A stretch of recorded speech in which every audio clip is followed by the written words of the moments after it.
이 대통령이 캐나다에서 열린 G7 회의에 참석해 다자 정상회교에 시동을 걸었습니다. 다만 트럼프 대통령의 조기 귀국으로 한미 정상회담은 무산됐는데요. 네, 한편 여야는 김민석 국무총리 후보자에 대한 인사청문회를 오는 24일과 25일 이틀간 진행하기로 합의했는데요. 관련한 여러 의혹을 둘러싸고 국민의힘에선 김 후보자의 거취 결정을 압박하고 있습니다. 관련 내용 이동학 전 더불어민주당 최고위원, 정광재 국민의힘 대변인 두 분과 함께 자세한 이야기 나눠보겠습니다. 안녕하십니까? 네, 안녕하세요. 예, 안녕하십니까. 이재명 대통령이 G7 참석하러 가서 이제 남아공 정상도 만나고 호주 정상도 만나면서 잇따라 정상회담을 가졌습니다. 그런데 가장 좀 관심을 모았던 트럼프 대통령과의 만남이 무산됐거든요. 어떤 이유일까요? 네, 뭐 아쉬운 대목이긴 합니다만 예. 워낙 지금 미국이 다급한 좀 상황이었다고 합니다. 네. 이란하고 지금 이스라엘 계속 이제 공수를 좀 주고받고 있는 상황에서 미국이 과연 어떻게 해야 될 것인가 이거에 대해서 굉장히 다급하게 좀 움직였다고 하고 한국 측에다가도 양해를 좀 구했다고 합니다. 그렇기 때문에 앞으로도 다른 계기들을 통해서 다시 이제 좀 만나야 되는 어떤 그런 상황에 처해 있는데 통상 문제라든가 앞으로 이제 논의해 가야 될 부분들이 많지 않습니까? 안보 문제도 예. 그렇고요. 그렇기 때문에 그것이 아마 시간이 오래 걸리진 않을 것이라고 보고요. 이미 미국에서 얘기했던 7월 초중순경 이 통상 문제에 관해서 이게 있는데 저희들은 그동안 뭐 개헌 문제 그다음에 탄핵이 진행되고 다시 대통령 선거가 진행되는 이 과정 속에서 결국 이것을 제대로 책임감 있게 진행하기가 굉장히 어려웠던 측면들이 있었기 때문에 이 부분에 대해서는 추후에 정부 대 정부 간으로 얘기를 해서 이 부분에 대해서 다시 보완할 수 있는 그런 기회 이런 것들을 좀 만드는 것이 중요하다 이렇게 생각을 합니다. 예, 굉장히 아쉽긴 한데 또 어쩔 수 없는 상황이었던 것 같습니다. 그렇습니다. 사실 이번에 이재명 대통령이 취임 10일 만에 그 다자 정상회의에 참석하게 되는데 역대 네. 어느 대통령보다 국제 외교 무대에 먼저 데뷔를 하게 되는 셈이죠.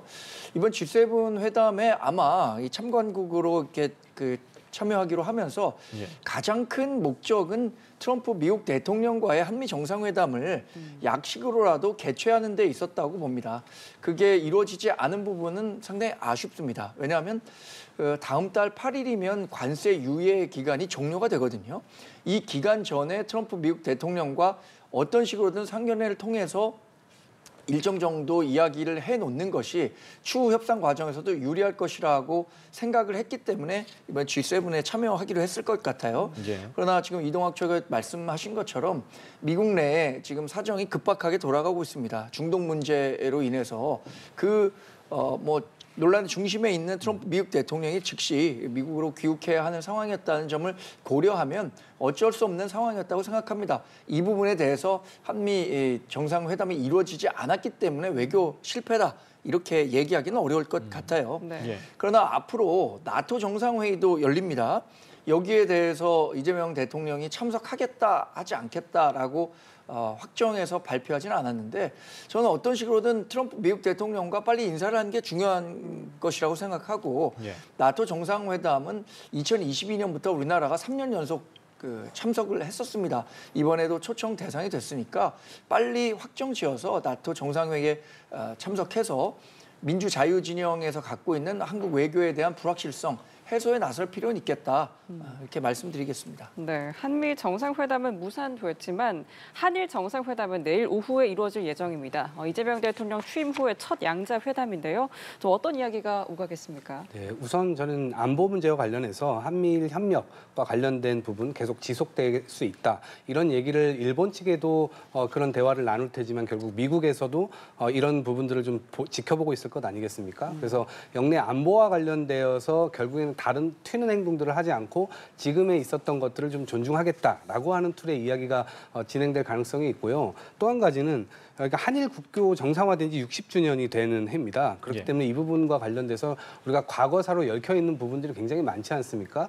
특히나 윤석열 정부에서 이 과거사 문제로 굉장히 많은 시달림을 당했고 그것 때문에 양국의 이 국민들께서 적대감을 굉장히 많이 갖게 됐는데 이런 부분들을 정치 문제와 이제 섞지 않고 과연 이런 학자들이나 아니면 민간 공공 외교라든가 이러한 부분들을 통해서 결국 양국의 국민들이 어떻게 좀 좋은 감정을 가지고 서로 윈윈할 수 있는 이 분위기로 갈 수 있을 거냐. 당연히 이 부분에 대한 이야기가 있지 않을까 싶습니다. 네, 말씀 주신 것처럼 경제 협력이나 또 과거사 문제 등 민감한 이슈도 적지 않은데요. 좀 어떤 기조로 메시지가 오갈까요?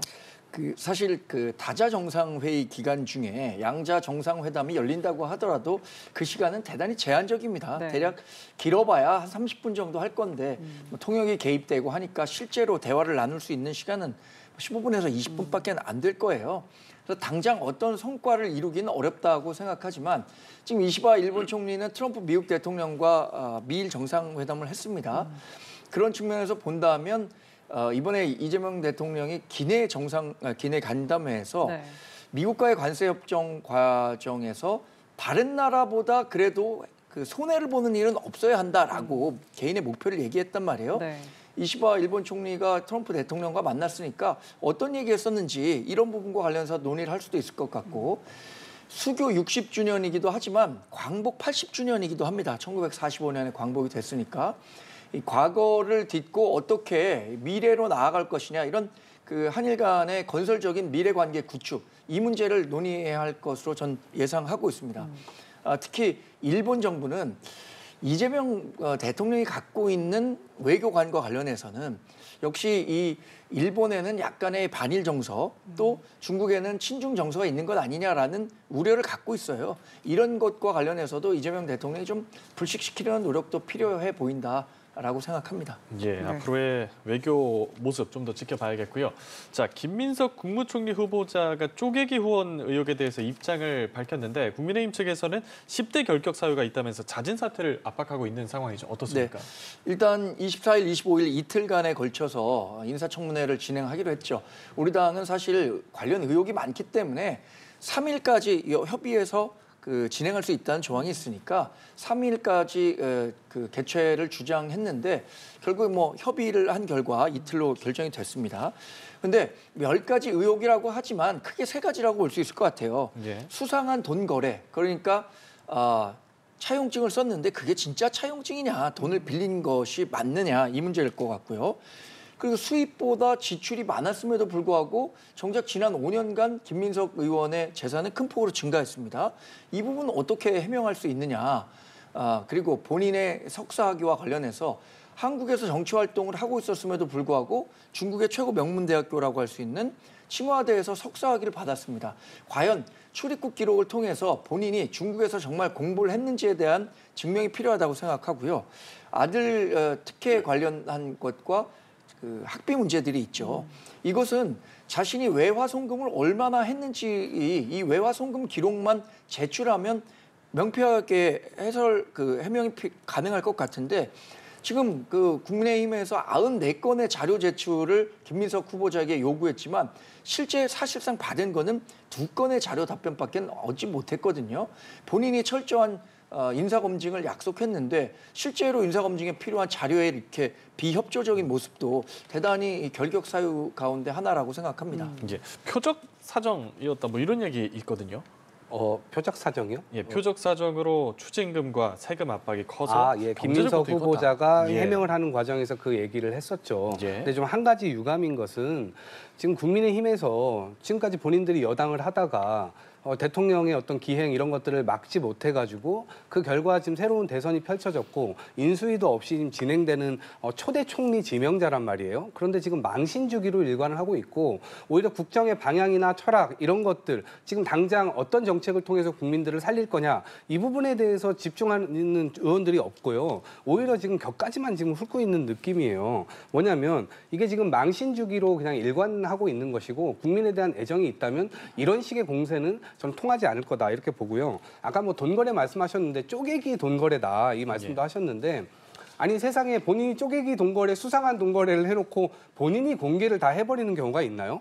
오히려 더 숨겼다면 전 저건 문제가 될 거라 보지만 본인 스스로가 이것을 떳떳하게 다 밝힐 수 있고 그다음에 공적 채무에 대해서 먼저 책임을 져야 되기 때문에 불가피하게 사적 채무를 졌다라고 이야기를 하고 있습니다. 그리고 그것이 쪼개기라고 비판을 받고 있는데 애초에 뭐 얘기할 것 같았으면 문제가 안 되게 하려면 한 사람한테 1억이고 2억이고 그냥 빌리면 되는 거죠. 그런데 이렇게 해놓고 모든 사람들에게 어떤 부담을 좀 줄이면서 이자 부담도 좀 줄이고 개인적으로는 굉장히 큰 고통 속에 있었을 겁니다. 그래서 그런 부분들에 저간의 어떤 사정들이 있었기 때문에 저는 그런 것들은 충분히 다 소명이 될 거다 이렇게 보고요. 수입보다 지출이 많았다 이 부분과 관련돼서도요. 2019년, 2020년 총선이 있기 전에 야인이던 시절입니다. 아마 그때 결혼을 했고요. 그러니까 당연히 축의금이나 그 이후에 장례식 이 관련된 일들도 벌어지고요. 그다음에 뭐 출판 기념회 이런 것들을 통해서 실제로 세무당국에 신고하지 않아도 되는 그런 내용들의 돈들이 꽤 있었을 것이라고 봅니다. 근데 그런 부분들이 이렇게 좀 충당된 것이 아니냐라는 부분이 저는 청문회에서도 충분히 좀 소상히 왜냐하면 의원들도 그런 부분들은 아마 다 알고 있을 겁니다. 그렇지만 이 부분에 대해서 지금 공세를 해야 되니까 그런 공세를 하는 것으로 비춰지기 때문에 이렇게 계속해서 간다면 지금 국민의힘 자체가 오히려 국민들로부터 정말 새롭게 태어나는 어떤 인식을 갖기에는 대단히 부적절해 보인다라는 생각입니다. 네, 이러한 의혹들에 대한 김민석 총리 후보자 인사청문회 24일과 25일 양일간 열립니다. 증인과 참고인은 아직 여야 합의가 이루어지지 않았고 내일 오전까지 확정될 예정이라고 하는데요. 청문회 시작도 전에 치열한 공방이 이어지고 있고 앞서 말씀 주신 것처럼 뭐 망신주기 격이 크다라고 말씀해 주셨는데 좀 분위기 어떻게 전망하십니까? 전 굉장히 치열한 청문회가 될 것으로 예상해 봅니다. 왜냐하면 이재명 대통령 취임 이후에 처음 열리는 인사청문회고요. 김민석 후보자가 갖고 있는 의혹이 굉장히 많습니다. 뭐 이거 저희가 10개를 일일이 다 언급할 수 없을 정도로 다양한 의혹의 중심에 있습니다. 그런데 지금 그 총리직을 수행할 수 있는 능력보다 국민들은 도덕성을 검증하고 싶어 하는 거예요. 사실 2000년대 초반만 하더라도 국무총리 후보자가 위장 전입 의혹만 있어도 인준을 받지 못하는 상황이었고요. 2011년에는 지금 김태우 의원이 박연차 회장을 알았느냐 몰랐느냐 몰랐다라고 한 것이 결국 사진 한 장 같이 찍은 게 거짓말 논란으로 비화되면서 본인이 자진 사퇴하는 정도까지 높은 도덕성을 요구했었습니다. 근데 아무리 지금 10여 년이 지난 상황에서 정치인에 대한 도덕적 기준이 낮아졌다고 하더라도 지금 김민석 후보자를 둘러싼 의혹이 이렇게 많은 상황에서 과연 국무총리로서 적임자냐라는 부분에 대해서 저는 국민들이 쉽게 동의하기 어려울 겁니다. 그리고 납득할 만한 설명을 김민석 후보자가 내놓기로 했습니다. 그런데 그 내놓는 설명마다 그것이 과연 의혹에 대한 정확한 해명이었느냐 그렇게 생각하기 어렵다고 보기 때문에 인사청문 과정에서 본인이 이야기한 것처럼 정말 국민들을 설득할 수 있을 정도의 해명을 내놓지 못한다면 국무총리로서의 자격을 국민은 인정하기 어려울 것이다 이렇게 예상해 봅니다. 네, 여당의 공세가 상당히 세게 나오고 있잖아요. 좀 어떻게 전망하세요? 글쎄요, 저는 그렇게 세다고 생각하지는 않고요. 그러니까 국민들께서도 이 부분에 대해서는 아마 객관적인 시각을 가지고 보실 거라고 생각합니다. 국민의힘이 대통령 선거에서 졌기 때문에 그 부분은 감정적으로 나올 수 있다라고 하는 부분은 충분히 인지가 되고 있는 부분이고요. 다만 국민의힘이 촉구하고 싶은 것은 이 민간의 어떤 사인 간의 채무 거래 이런 것들에 대해서 어떻게 실체적 진실까지 본인들이 이거를 파헤칠 수가 있죠? 그건 불가능한 얘기거든요. 그리고 그것을 후보자가 이미 다 공개를 한 마당이에요. 뭐 공개를 안 했는데 그 찾아낸 어떤 그런 자료들이 없는 겁니다. 그렇기 때문에 저는 처음부터 떳떳하게 후보자가 다 해명할 수 있다라고 생각을 하고 있는 것이고 이미 일정 부분 해명에 대한 부분은 나왔는데도 그것을 이제 믿고 싶지 않은 지금의 행태가 계속해서 있는 것이고요. 0.73% 차이로 지난번 대선에서 저희가 패배했던 적이 있었죠. 그럼에도 불구하고 굉장히 아까운 수치로 졌기 때문에 저희들은 목리를 부릴 수 있었지만 당시에 한덕수 국무총리 오히려 수십억 원의 어떤 뭐 이 정관예우라든가 이런 것들 많이 받았고 그런 의혹들이 꽤 많았습니다. 재산 형성은 어떻게 했느냐, 이름만 올리고 몇십억을 받아간 거 아니냐, 김앤장에 어떻게 된 거냐 이런 여러 가지 의혹들이 있었습니다만 저희들이 몽리도 부리지 않았고요. 국민 경제나 국민 정책에 관해서 국무총리가 미치는 영향이 지대하기 때문에 바로 이 인사청문회 통과를 시켜줬습니다. 이후에 산업부 장관이나 중기부 장관 역시도 그 인사청문회에서 저희들 다 같이 통과를 시켜줬습니다. 다 국민들이 결국엔 가장 중요한 주체이기 때문에 정부는 일을 할 수 있어야 된다. 이런 생각 때문에 야당이었음에도 불구하고 그렇게 했던 것이니까요. 일정 부분 국민의힘이 그동안 본인들의 어떤 잘못했던 부분 이런 것들을 통감한다면 저는 그런 자세로 나올 때 뭔가 보수 세력의 어떤 변화도 시작될 수 있지 않을까 생각합니다. 알겠습니다. 이런 가운데 양당의 신임 원내사령탑이 오늘 국회에서 첫 만남을 했는데 어떤 얘기가 있었을지 먼저 들어보겠습니다. 협치의 정신을 살리기 위해서라도 법사위라든지 예결위 부분에 대해서는 한 번 더 심사숙고하셔서 좋은 방안으로 경제가 흔들리고 민생은 한계선을 넘어가고 있습니다. 정치는 늦으면 무책임이라는 비난을 받습니다. 예, 앞으로의 만남을 정례화하겠다고 한 부분이 있습니다. 이 부분은 긍정적인데 대립각이 확실하게 서 있는 게 국회 법사위원장 그리고 예결위원장 자리 문제인데 이 자리 싸움, 법사위원장 자리 싸움은 매번 좀 있는 것 같아요. 그렇습니다. 왜냐하면 거의 상임위들의 옥상옥으로 지금 알려져 있고 상임위에서 법이 통과된다 하더라도 결국 법사위에서 자꾸 심사를 한다는 이유만으로 그러니까 글자 하나, 토시 하나 이런 것들을 심사한다는 이유로 그 법을 막고 있었던 과거에 잘못된 관행들이 있었죠. 그리고 정청래 법사위원장이 되는 그 과정에서도 결국 야당이 해야 된다, 뭐 여당이 해야 된다 이런 게 있었지만 결국 다수당이 그것에 의해서 그 국민들로부터 선택을 받은 그 룰대로 그냥 다시 간다. 그래서 관행이 아니라 법대로 하자라고 하는 관행이 새롭게 지금 만들어지고 있는 툴이었거든요. 그런데 느닷없이 이제 없애기로 했던 그 관행에 다시 기대가지고 법사위원장을 본인들이 맡아야 된다. 그러면은 앞으로 뻔할 거 아니겠습니까? 또 다시 몽리를 부리고 여기에서 이거 안 된다, 저거 안 된다 하면서 그냥 붙잡고 계속 있을 거 아닙니까? 그럼 또 의회가 다수 권력을 민주당에게 국민들이 몰아줬는데 니들은 또 소수당에 발목 잡혀가지고 아무 일도 못한다 그런 핑계만 대고 무능함을 보이느냐 이러한 또 지탄이 있을 겁니다. 그렇기 때문에 저는 국민의힘이 오히려 지금 뭔가를 발목 잡는 모양새가 아니라 적극적으로 협조하고 본인들 스스로가 바뀌는 모습을 보일 때 다시 다음 지방선거라든가 총선에서라든가 다시 국민들께서 기회를 받을 수 있는 정당으로 거듭나지 않을까? 근데 지금으로서는 저는 반대를 위한 반대 이런 것에만 지금 너무 매몰돼 있는 것이 아닌가 좀 안타깝습니다. 예, 법사위원장, 예결위원장 자리 어떻게 해야 되는 겁니까? 사실 다수라는 이유로 소수의 의견을 일방적으로 묵살하면 안 되는 거죠. 2016년 총선에서요. 당시 우리 당의 전신이 122석을 얻고 민주당이 123석을 얻었습니다. 그런데 그때 당시에 무소속으로 출마했던 분들이 우리 당에 입당하면서 우리 당이 다수당이 됐지만 그 선거에서 123석을 얻은 민주당의 국회의장 자리를 내줬었어요. 그리고 이 법사위라는 것은 국회의장과는 다른 정당에서 맡아왔던 게 지금 말씀하신 것처럼 관례입니다. 그 관례가 깨지기 시작한 게 2020년부터거든요.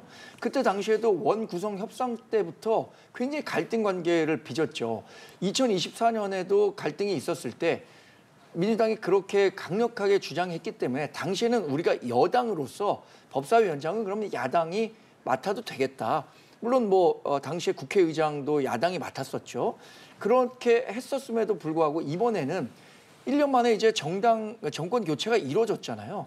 그럼 국회의 본질은 뭐냐면 행정부에 대한 감시와 견제거든요. 그 감시와 견제의 기능에 충실하려면 적어도 법사위원장은 야당에 양보해 주는 것이 비록 다수당이라고 하더라도 그것이 국회 운영 원리에 보다 부합하는 원칙이라고 봅니다. 이번에 정청래 전 법사위원장이 당대표 출마한다는 이유로 법사위원장을 그만뒀잖아요. 그러니까 이렇게 된 김에 적어도 법사위원장은 야당에게 양보하는 것이 좋겠다라고 말씀을 드린 거고 다만 이게 우리가 강제할 수 있는 방법은 없어요. 네. 우리 당이 소수 정당으로서 강제할 수 있는 방법이 없기 때문에 민주당의 선의에 기댈 수밖에 없는데 그런 선의를 과연 민주당이 베풀 것인가 이 부분은 민주당이 알아서 판단하겠죠. 네. 저는 윤석열 대통령이나 당시에 이제 국민의힘이 대화와 타협을 시도하지 않고 오로지 거부권에 기대서 계속해서 이제 국정을 공회전시켜 왔던 그런 점들을 저희들도 기억을 하고 있습니다. 그래서 저희들이 여당이 됐기 때문에 그런 방식으로 해서는 안 된다라는 생각이 들고 지금 이재명 대통령께서 돌아오시면은 여야 원내대표 같이 오찬을 하자 이렇게 계속 화해 무드를 조성을 하고 있고요.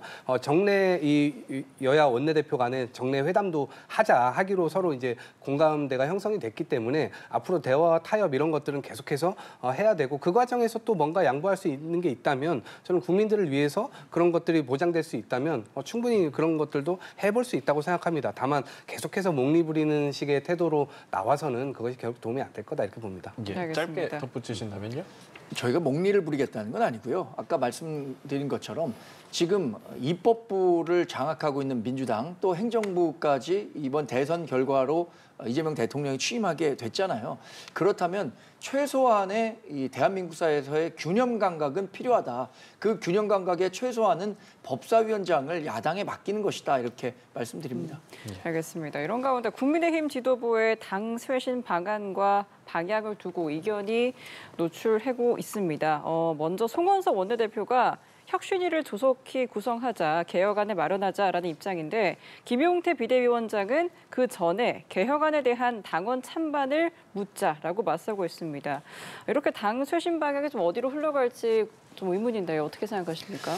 현재 구도대로라면 6월 30일에 김용태 비대위원장의 임기는 마무리하게 됩니다. 그 이후에 송원석 원내대표가 당 대표 권한 대행을 하면서 당을 이끌게 되는 거죠. 그러니까 지금 구도대로만 놓고 본다면 송원석 원내대표에게 힘이 좀 실려 있다. 네. 이게 제도상으로는 그렇죠. 근데 반대로 지금 여론과 명분상으로는 김용태 비대위원장이 내걸고 있는 5대 개혁 방안에 힘이 실리고 있습니다. 우리 당의 재선 의원들이 모여서 김용태 비대위원장이 내건 5대 개혁 방안을 추진할 수 있도록 김용태 비대위원장의 임기를 좀 전당대회까지 연기하는 것이 어떻겠느냐라는 의견을 제시하고 있는데 관련해서는 저는 의원총회를 개최해서 의원들의 총의를 한번 모을 필요는 있겠다고 생각합니다. 일방적으로 우위를 갖고 있는 송원석 원내대표가 의사결정을 할 것이 아니라 전체 의원총회를 열어서 의원분들이 갖고 있는 의견을 모은 후에 그것이 김용태 비대위원장의 임기 연장 쪽이든 아니면 새로운 혁신위를 구성하는 쪽이든 결론을 내리고 그 방향대로 가야겠죠. 다만 우리 당이 대선에서 이렇게 크게 패배한 이후에 뚜렷한 그 쇄신의 메시지를 아직 국민께 말씀드리지 못하고 있다는 점은 아쉽게 생각합니다. 네. 자, 민주당에서는 정청래 의원이 일찌감치 당대표 출마를 선언을 했고 박찬대 전 원내대표도 출마 요구를 받으면서 고심 중인 것으로 알려졌습니다. 지금 이 대통령의 남은 임기를 채우는 당대표직이지만 분위기가 굉장히 과열되는 것 같아요. 네, 이게 단순히 임기를 채우는 그런 수동적인 것이 아니고요. 집권 여당의 초대 당대표예요. 그러니까 국정을 추진함에 있어서 당연히 그 든든하게 뒷받침을 해야 되는 것이고요. 두 번째로는 내년 임기가 뭐가 껴있냐면 지방선거도 껴있습니다. 네. 그렇기 때문에 지방선거에서 혹시라도 집권 여당이 또 패배하게 되면 굉장히 큰 혼란 속으로 들어갈 수도 있거든요. 그래서 지금부터는 분란이나 분열 이런 것들을 관리를 잘 하면서 결국에는 좋은 선수들을 찾아내고 국민들 앞에 좋은 선수, 좋은 정책 이런 것들로 승부를 봐야 되거든요. 그렇기 때문에 이번에 본인의 어떤 리더십 이런 것들을 아마 이제 검증받고 싶어도 할 테고 또 이번 기회 자체가 집권 여당의 초대 당대표이기 때문에 일정 부분의 권력도 굉장히 크게 한번 사용해 볼 수 있는 그런 자리입니다. 그래서 국민들을 위해서 민주당이 어떻게 또 일을 하게 할 것인가 이런 부분들에 대해서 본인들의 어떤 의지나 이런 것들이 좀 충만해 있는 상태이기 때문에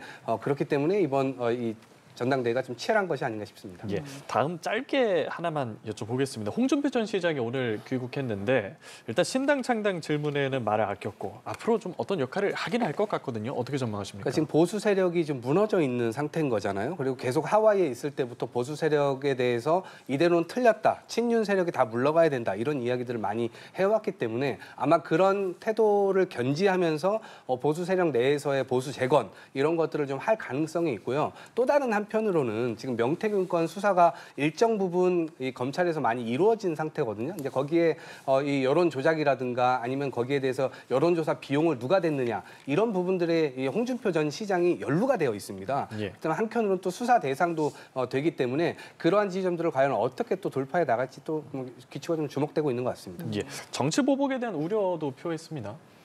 뭐 특검을 무리하게 추진한 부분에 대한 그 걱정의 목소리가 있는 것 같습니다. 홍준표 전 대구시장도 사실 명태균 씨와 관련한 논란에서 자유로울 수 없다는 측면에서 뭐 그런 우려를 담았는지 모르겠습니다만 전 특검이 이제 궤도에 오르게 되면 야당으로서는 이 특검이 정치 보복 성격으로 흘러가지 않도록 당연히 감시하고 그러지 않도록 목소리를 내는 것은 중요하다고 생각하고요. 2017년에 있었던 이른바 적폐 수사로 인해서 우리나라가 정말 국론이 분열되고 두동강 나는 사태까지 겪지 않았습니까? 예. 그런 과오를 또 한 번 되풀이하는 형국이 돼서는 안 되겠죠. 알겠습니다. 자, 이 시간 정광재 국민의힘 대변인, 이동학 전 더불어민주당 최고위원 두 분과 함께 이야기 나눠봤습니다. 오늘 말씀 고맙습니다. 고맙습니다.